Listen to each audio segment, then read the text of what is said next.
So I posted a quiz on Moodle for tomorrow night over 3.6, which is the rational function stuff. Should have been the homework that was due last night. So same kind of questions, just like it was on the handout, right? Finding x-intercepts, finding y-intercepts, finding asymptotes. I won't ask you to sketch a graph, obviously, on Moodle, but there is a multiple choice on there of which one is the correct graph. So, anyway, that's it again, due by midnight tomorrow, or 11:59, I should say. All right, well, let's go ahead and, pardon me, continue talking about solving polynomial and rational inequalities. In particular, we'll make sure we do some examples of some rational inequalities since we didn't do any of those last time. And then we'll start talking about a new type of function today. So let's look at this next example where we've got, it's asking us to solve the inequality 3x cubed minus 12x is less than 6x squared minus 24. So we talked the last time about the intermediate value theorem. Intermediate value theorem told us that as long as you had a continuous function and you had a sign change, then it had to cross the x-axis somewhere. So our whole thought process behind trying to solve these inequalities is to try to figure out the only possible places where you could have a sign change. Because what we're interested in is what the sign of the function is going to be. And the only possible places for a continuous function where we can have a sign change is where it crosses the x-axis. So that's our entire goal here, is to do something a lot like what you've already done for solving equations.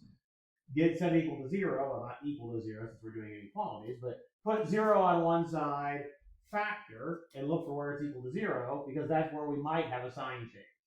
And then we'll check the signs. So if you've got an inequality here where it's not 0 on one side, the very, very first step that you're going to want to do is move everything to one side so that you have 0 on the other. So let's just move everything over to the left. So we'll subtract the 6x squared and add the 24.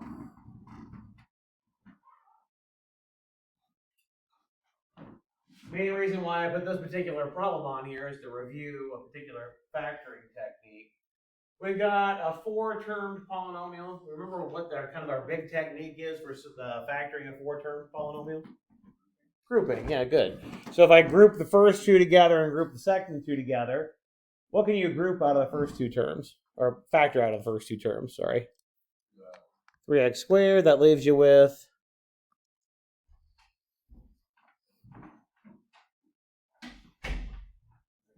x minus 2. And so and now remember, when you're doing factoring by grouping, this is exactly what you would, I guess I could have factored a 3 out of it to start with. We'll do that here in a second. Remember when you're doing the factoring by grouping, whatever's in this parentheses you want to see in the second set of grouping, right? Because that's not going to be the common factor that you factor out, right? Okay. So what do we need to factor out of the second two terms so that I'm left with x minus 2? Yeah, and what kind of a 12 do we need to use? Minus 12, right? And we're left with x minus 2.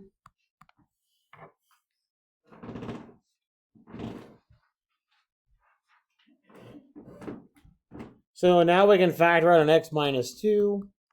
What are we left with when we factor out the x minus 2? 3x squared minus 12. Good. I really should have factored out a common factor of 3 before I started anything else, but that's okay. Does this factoring technique look familiar? Cool. All right, so let's look at I can't factor the x minus 2 anymore, but let's look at the second piece here, the 3x squared minus 12. We can certainly factor a 3 out of that. When you factor a 3 out of that, what are you left with? Yeah, x squared minus 4, right? And that's a difference of squares. Very good. My goodness. How does that x squared minus 4 factored?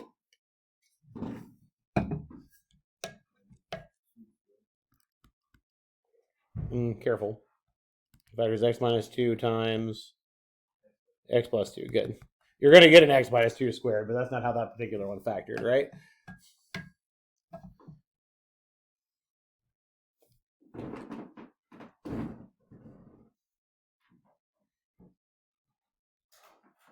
far, so good. I'm going to simplify this, rewrite it a little bit. We can write that as x minus 2 squared in that term. Or for that factor, I guess I should say. So we'll have 3 times x minus 2 squared times x plus 2.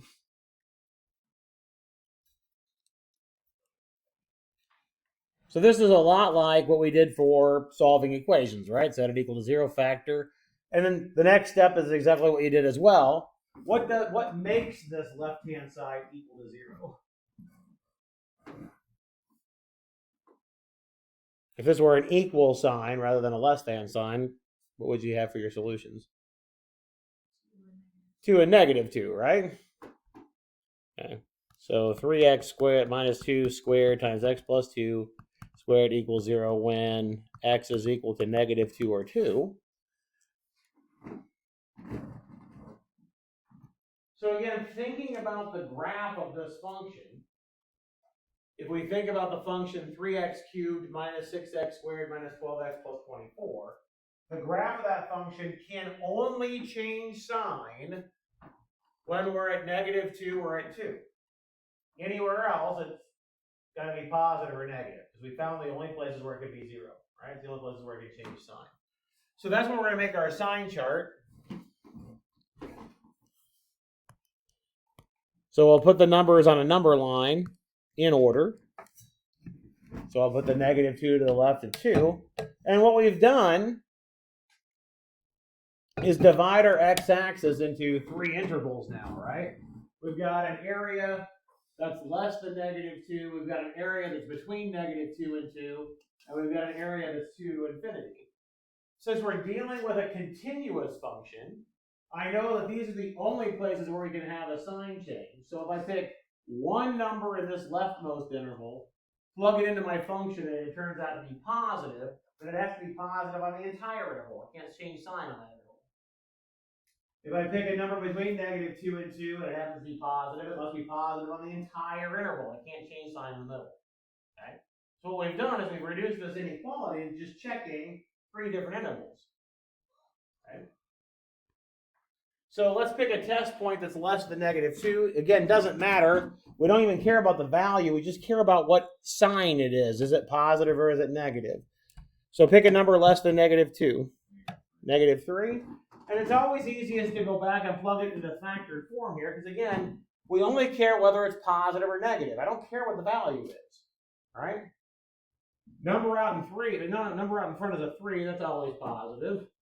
I'm squaring this thing. That's going to be positive, right? So this, when I put negative 3 in here, we get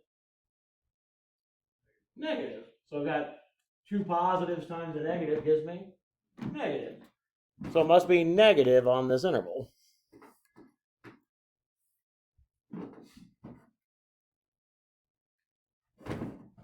Go to the next interval now. Pick a number between negative 2 and 2.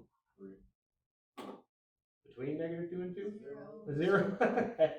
Again, 3 will be positive. This will always be positive. Put 0 in here, we get positive. So it must be positive, because we have positive times positive times positive.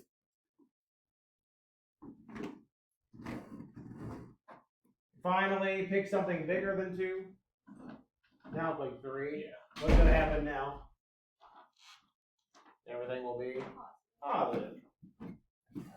So again, what we're doing those test points, and if you want to make sure that you're writing down what you really are thinking here, remember this one came from your f of 3 was less than 0. This came from f of 0 was greater than 0. This one came from f of 3 was greater than 0. That's where those signs came from, right?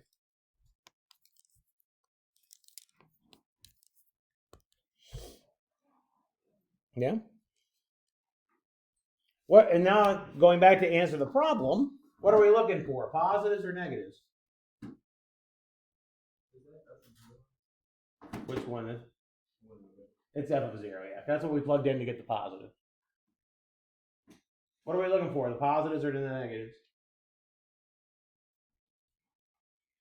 Okay, well, why'd you say negative? Yeah, it's less than. We're looking for when this product is less than 0. So we're looking for the negatives, right? So what interval is that going to be?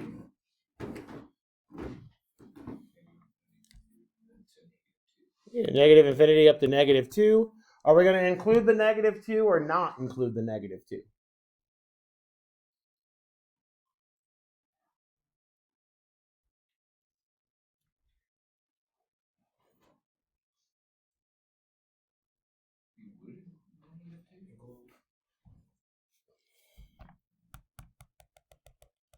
Would I include the -2 or not include the -2?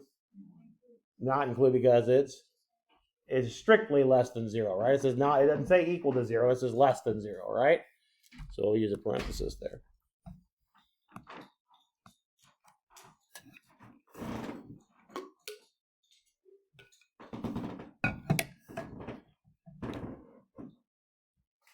What questions do you have on that one?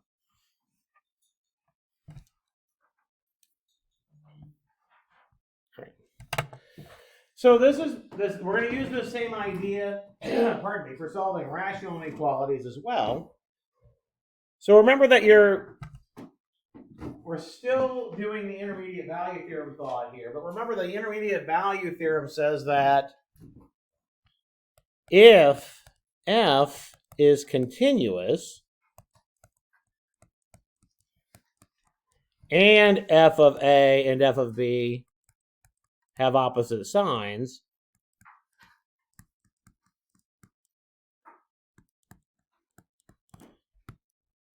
then f has a 0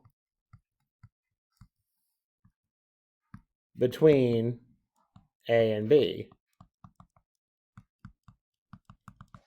That was our intermediate value theorem. It's actually a stripped down version of the intermediate value theorem, but it's the only part we're going to use for our purposes. Notice here that the important word, well, actually there's two important pieces. We have opposite signs, but we also have the fact that the function is continuous, right? That's a big thing. Let me explain why.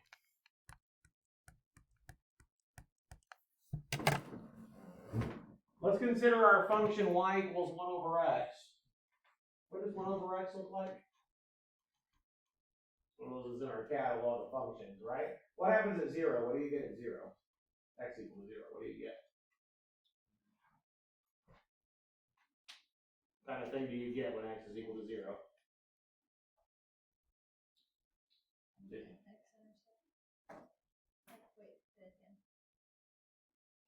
Yeah. Why? Well, yeah. 1 over x. What do you get? Yeah. So what kind of thing do you get for the graph?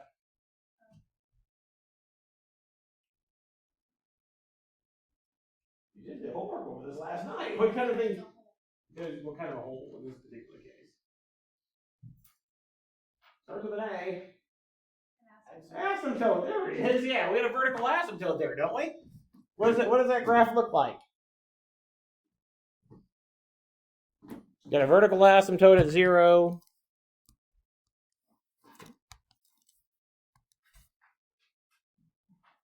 What does it look like? Is the two opposites? Yep. Yeah, it looks like this, right? It goes this way and goes this way. Oh, hey, that was a bad graph, right? Is that function continuous at 0? No, there's a hole there, right? Exactly right. There's a hole there. There's an asymptote, correct? Did we get a sign change at 0, though? Did the function change sign as you went from negative to positive? Yeah. So notice that just because we have a sign change doesn't guarantee we have a 0. Either we have a 0 or the function had a jump there, right? It jumped across the x-axis there. So for rational inequalities, not only do we want to know where it's equal to 0, we also need to know where it's undefined. Because the function can change sign when it's also undefined, right? Over here it was negative, it switched to positive. It switched because we had a hole there and we were allowed to lift our pencil and go to the other side. Okay? So when we're doing rational inequalities, we also need to check places where it's discontinuous. We also need to check where we have vertical asymptotes, where we have holes. Okay? So the process, like we just did for polynomial inequalities, is exactly the same, except that we have to worry about where it's undefined as well. All right. Now, one of the things that you do when you solve rational equations typically is, I want to get rid of the fractions, right? That's kind of your first step when you do rational equations, right? You try to clear the denominators. That's exactly what you do not want to do for a rational inequality, okay? Do not clear denominators. Okay? Do not clear your denominator, and here's why. When you clear your denominator for a rational inequality, you're multiplying by a variable. Agreed? There's variables in the denominator when we have rational functions, right? Okay? It's a variable, right? Could be positive, could be negative. What do you do with an inequality when you multiply both sides by a negative number? What happens to the inequality sign when you multiply by a negative number? Flips. What happens to the inequality when you multiply by a positive number? Stays the same. If you have a variable, do you know if it's positive or negative when you multiply by the variable? No. So do you know if the inequality flips or not? No. This is why you can't clear the fractions. Okay? I cannot multiply both sides by the variable or an inequality because I don't know whether or not I need to flip it. Okay? This is why we do not clear the denominators. And again, the reason why is we don't know whether to flip the inequality or not.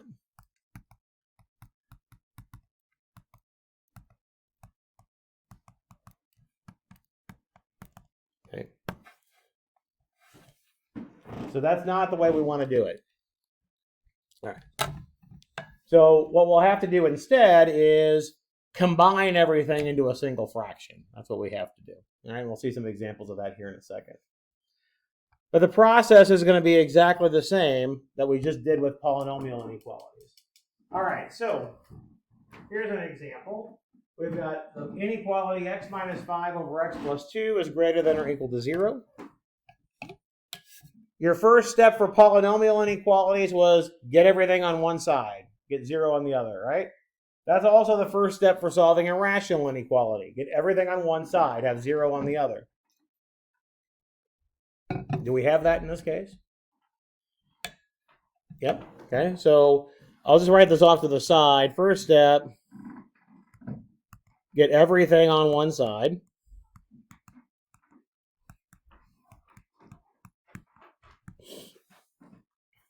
Your second step will be combine everything into a single fraction.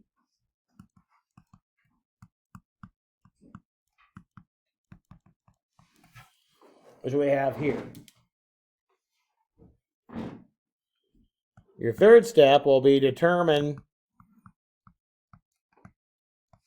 when the numerator equals 0 and when the denominator equals 0.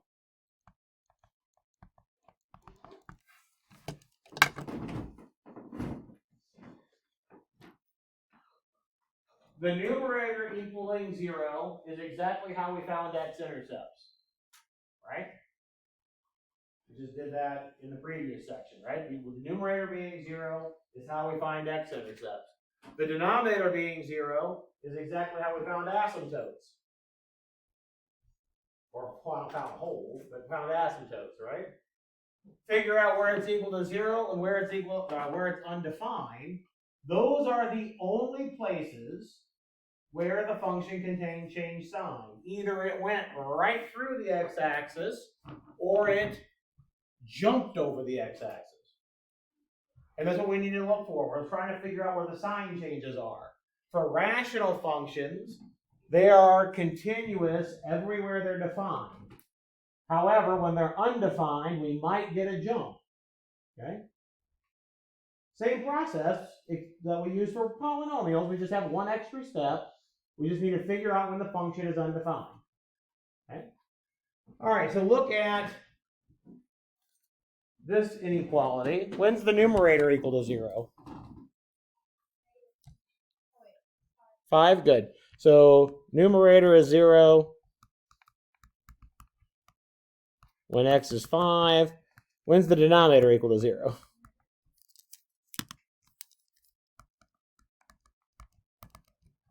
Good. Again, these are the only places where we can have a sign change. Either it crossed the x-axis or it jumped over the x-axis when we had an asymptote. Okay? But again, notice we're looking for where it's equal to 0, which is exactly what we did for polynomials. Right? Okay. So then your next step will be make a sign chart just like we did.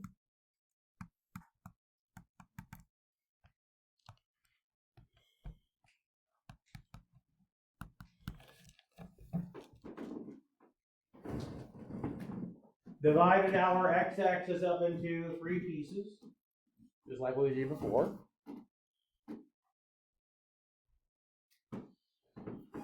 Pick a number in between, or sorry, pick a number in this leftmost interval, less than -2. -3. Again, just plug it in. And do we care what the value is? No, we just care whether it's positive or negative, right? It's all we care about. Put -3 up on top, do you get a positive or a negative number? Negative. Put -3 on the bottom, you get negative. Negative divided by negative is positive. Okay. So again, f of -3 here is less than 0, or positive, sorry, greater than 0. So it's a positive. If you need to put it in your calculator, that's fine, but literally, we do not care what the value is. We just need it whether it's positive or negative.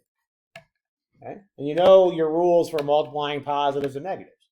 That's all we're checking. That's why we factor everything. Oh, I'm sorry. It's another reason why we factor everything. Pick something between -2 and 5. 0. Top is negative. Bottom is positive. Negative divided by positive is negative. Yeah. So f of 0 is less than 0. So we get a negative there. Finally, something bigger than 5.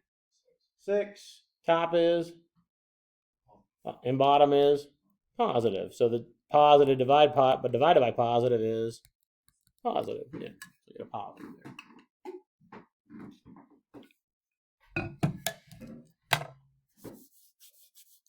So far, so good? Okay. Now, looking back at the inequality, are we looking for the positives or are we looking for the negatives? Positives. Because the inequality is greater than or equal to 0. Great, exactly. So we're looking for the positives because it's greater than or equal to 0. So what intervals do we see?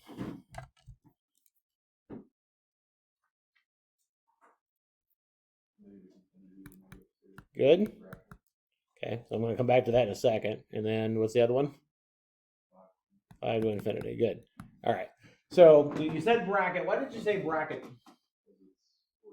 Because it's or equal to. Now, one thing we do have to be careful with is the rational number, or the rational functions, is can I plug the number in?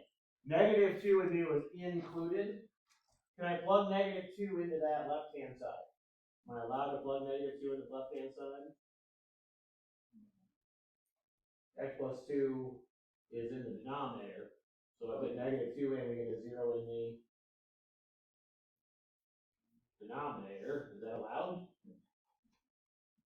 I can divide by 0? No. Can't divide by 0. So even though it's an equal sign, you do not include any of the numbers that are in the that made the denominator 0. So I'll write that down as number 5 here.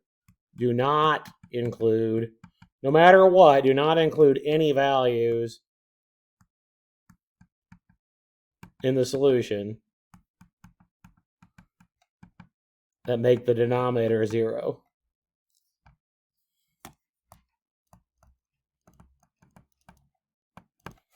Okay. So -2 came from the fact that the denominator was 0, so we do not include the -2. Okay. How about the 5? Do we include the 5 then?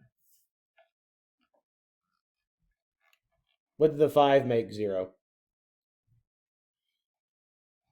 The top. Is that okay? Can the top be a 0? Yeah, that's fine. So we do put a bracket around the 5. Okay.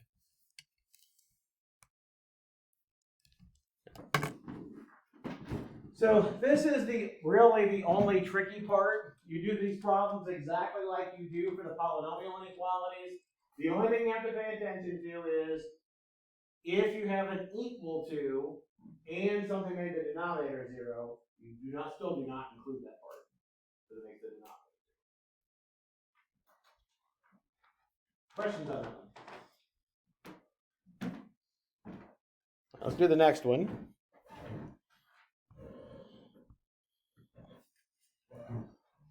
We've got x squared plus x minus 30 over x squared minus x plus 4. That's less than 0.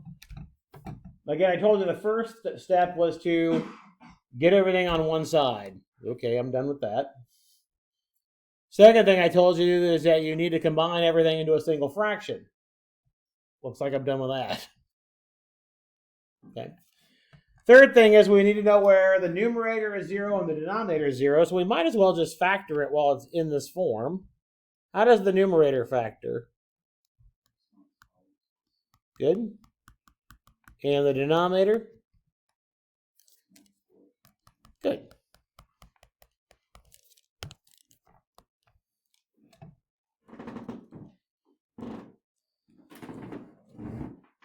Reason why I'm factoring it now, because again, we had to pick test points. It's a lot easier to put the test points into the factored form, isn't it? I'm factoring it now.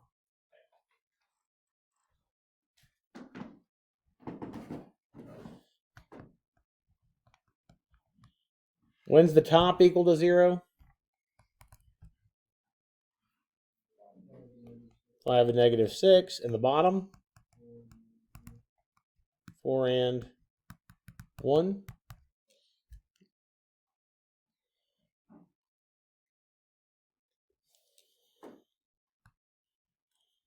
Take our sign chart.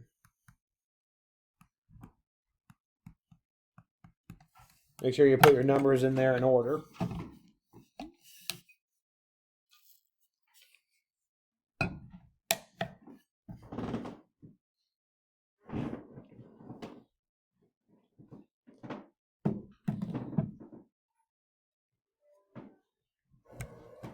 All right. Pardon me.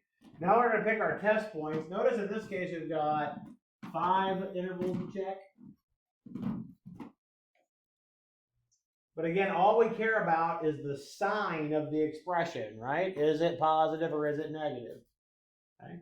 Pick something less than negative 6, negative 7. First factor is negative. Second factor is. Third factor is. Fourth factor is negative. Negative times negative divided by negative times negative is going to be positive. There's an even number of negatives, right? So, and we came to that conclusion by putting in f of 7, negative 7. Sorry, something between negative 6 and 1, 0. First factor up there on the top is. Second factor is positive. Both factors on bottom are negative. So you've got 3 negatives in this case. That's going to make negative, right?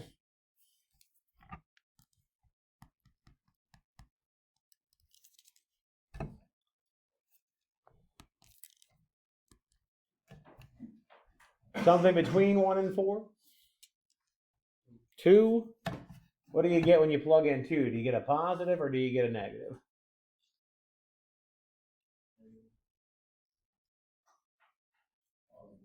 Okay, so put in 2 here, you get times positive, right? And this one's going to be times positive, right? So there's 2 negatives.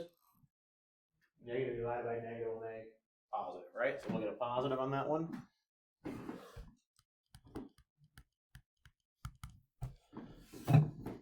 Something in between 4 and 5.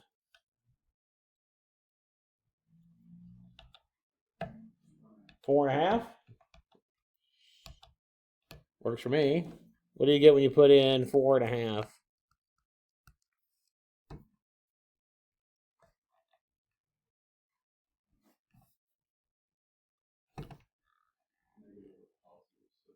Good. Negative over a positive. Fantastic. That's exactly right.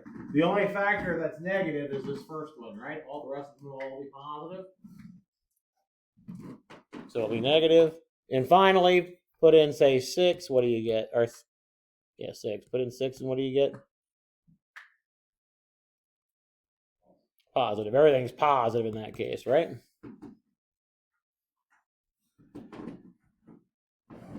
Now notice in the last two problems that we did, things were alternating here.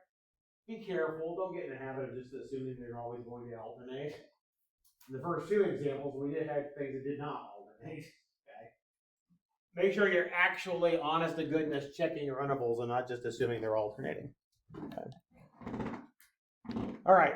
In this one, what do we want? The positives or the negatives? Negatives, right? So what are the intervals we're looking for?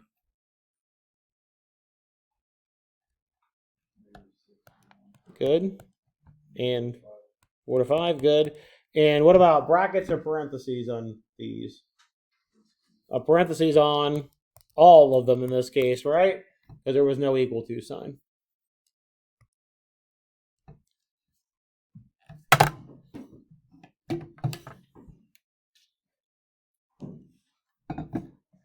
Questions on that? We okay with that? All right, so let's do one here where we need to combine the two fractions here together. So notice that we've got rational expressions on both sides of the inequality. So we need to do that first step that I talked about, right? The first step we need to do is move everything to one side.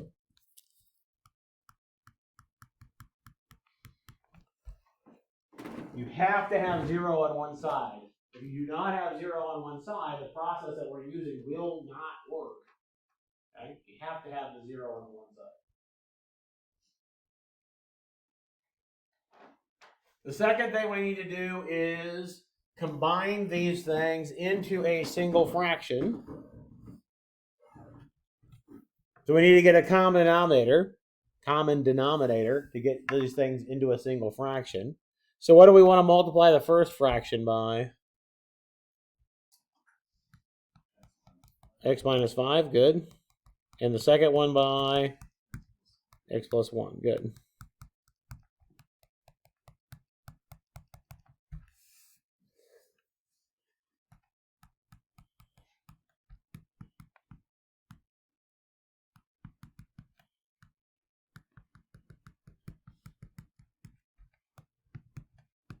All right, so when we combine these things together, we've got 3 times x minus 5 minus 2 times x plus 1 over x plus 1 times x minus 5.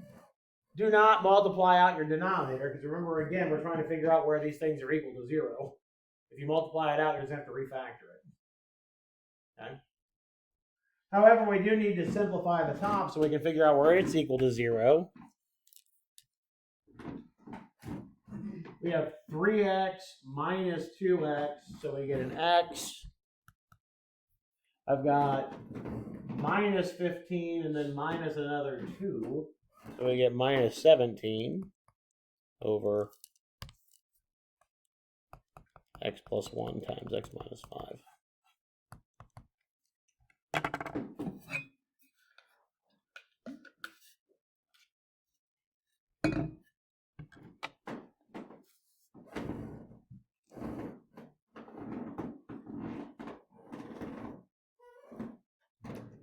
So far, so good?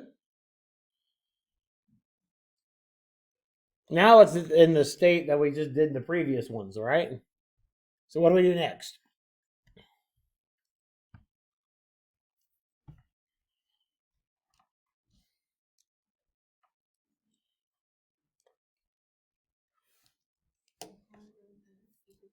Good. We find where the top is equal to 0 and the bottom is equal to 0. Good. When's the top equal to 0? 17. Good. Bottom is equal to 0. Good.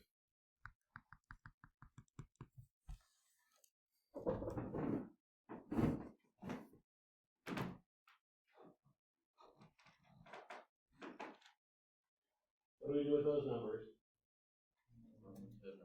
Yeah, let's make a number line. Good. Or make a sign chart. Wonderful. -1, 5, 17. Don't care about the scale because all we're doing is just a visual representation of the intervals, right? Don't really care about the scale.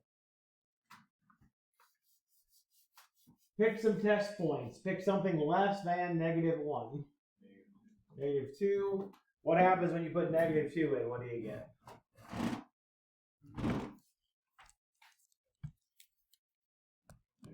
Negative. Good. When you put in -2, you get a negative on top and 2 negatives on bottom, right? So we have 3 negatives. It'll make a negative. Pick a test point between -1 and 5. 0. Oops. When you put in 0, what do you get? A positive. You'll get a negative on top and then a positive times a negative on bottom. So you get negative over negative makes a positive. Something between 5 and 17. 6 will do it doesn't matter, but 6 will do the bill, right? What do you get? Negative.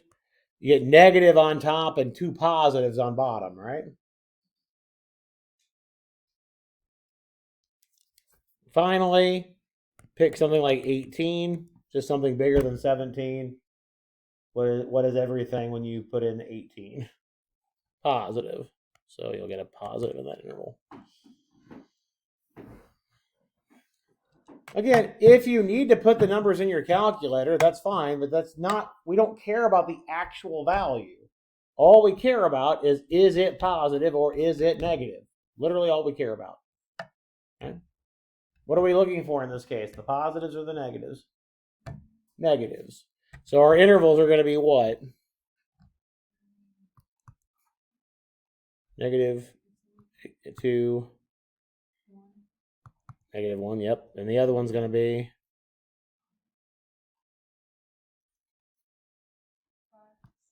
5 to the 17. Good. Now notice I haven't put brackets or parentheses on these yet. I just got the endpoints down. We always know that the bracket on the negative infinity always has an parenthesis, not a bracket, right? Yeah. All right, so let's go through piece by piece here and figure out if we need a parenthesis or a bracket. -1, does it need a parenthesis or a bracket? Because? Good. If I put -1 back in, it makes a 0 on the bottom. Therefore, it cannot be included. It has to be a parenthesis. What about the 5? Same exact thing with 5, right? 5 makes the denominator equal to 0, so we cannot include it. How about the 17? That one's a bracket because it makes the top 0.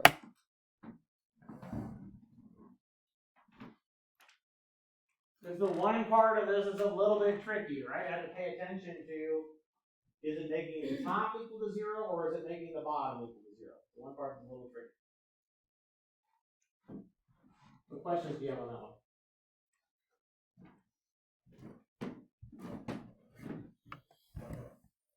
Right. Work on the next one for a minute, and then we'll chat about it.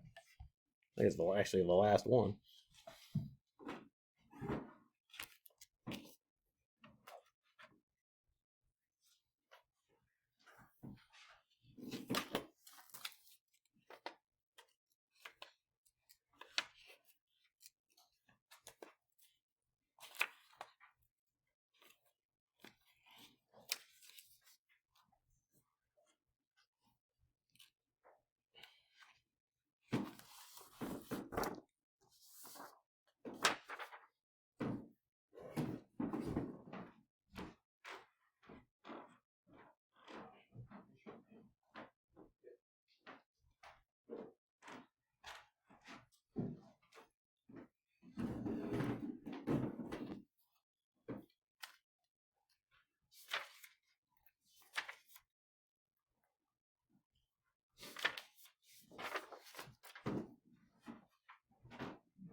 Ready to talk about it? Yes? No? Maybe? Yeah? All right. Hopefully the first thing you did was factor. Did you get those factorizations? X minus 3 squared on top and x plus 6 times x minus 1 on bottom? Awesome. What do you do next?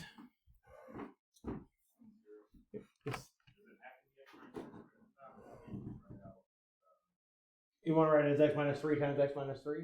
Yeah, you can write it that way. That's fine. Yep. What do we do next? Yeah, find the zeros at the top and the bottom. When does the top equal to 0? Good.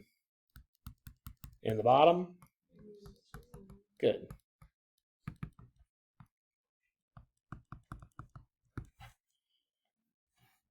What do we do with those? Yeah, make our sign chart. Good. So negative 6, 1, 3.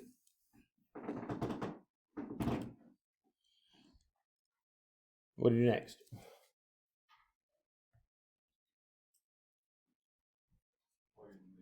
Yeah, plug in negative 7 will work. When you put in, well, actually, when we put anything into the top, it's going to be positive, right? So really only need to check the bottom, right? The top has got a square in it, so it's either 0 or it's positive. No matter what we plug in here for our test points, we're always going to get a positive. What do we get on bottom? Negative times negative, right? We put in negative 7, we get a negative times a negative. So this is going to be positive. Good.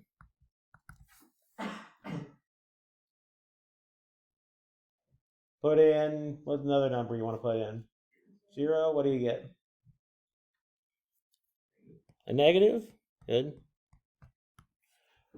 Top is, again, always positive, so I don't even really need to check it. It's always a positive number, right? No matter what test point I'm going to put in. Positive times negative makes negative. Put in something between 1 and 3. 2, it's going to be positive. Projector's going bananas. And then put in 4, we get positive. Good. This is what I meant earlier about don't assume you always get a sign change. Didn't change sign, did it? What are we looking for? Positives. So what intervals do you see? Yep, negative infinity to negative 6. 1 to 3. Oops. And 3 to infinity. Good. And all of them are going to be what? Parentheses. Good. Oops. Now, this is one of those other ones that be careful. It's a weird thing with, well, what happened in this particular problem. It's tempting to write this, right? It's tempting to put those two together and make that. What's wrong with that? What? There's a hole in 3, right? 3 makes it actually equal to 0. We don't want it 0, right? So don't try to combine those two together in this case.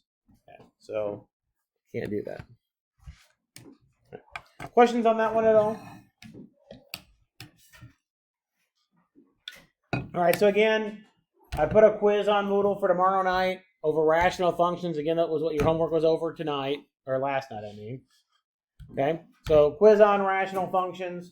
I'm going to move the due dates for the next couple of things just because of where we're a little behind now. So I'll move the due dates in WebAssign. That'll be reflected this afternoon. So have a good one. We'll see you on Wednesday.